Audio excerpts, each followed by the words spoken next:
Hi అండి, this is Sindhu. I'm registered pharmacist. అందరూ ఎలా ఉన్నారు? మీ అందరితో ఒక విషయం గురించి డిస్కస్ చేద్దాం అనుకుంటున్నానండి. అదేంటంటే జనరిక్ ఎక్కడ తయారవుతుందో మీ అందరితో నేను షేర్ చేస్తాను.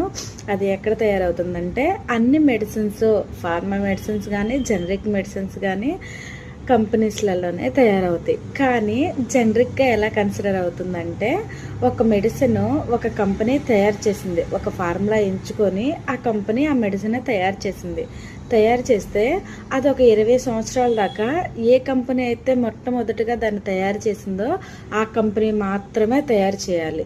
దాన్నే పేటెంట్ రైట్ అంటారు. అంటే ఆ 20 సంవత్సరాల దాకా ఆ కంపెనీ తప్ప వేరే కంపెనీ ఆ మెడిసిన్నే తయారు చేయడానికి అవకాశం లేదు. ఆ 20 సంవత్సరాలు అయిన తర్వాత ఆ మెడిసిన్ని ఏ కంపెనీ అయినా తయారు చేయొచ్చు. ఆ 20 సంవత్సరాలు అయిన తర్వాత తయారు చేసి బయటకు వచ్చిన మెడిసినే జనరిక్ అండి. అంతే. దీనికి సపరేట్గా కంపెనీస్ ఉండవు, ఇండస్ట్రీస్ ఉండవు. ఏదైతే ఫార్మాకి తయారవుతుందో ఆ 20 సంవత్సరాలు అయిన తర్వాత జనరిక్గా కన్సిడర్ అవుతుంది. Thank you.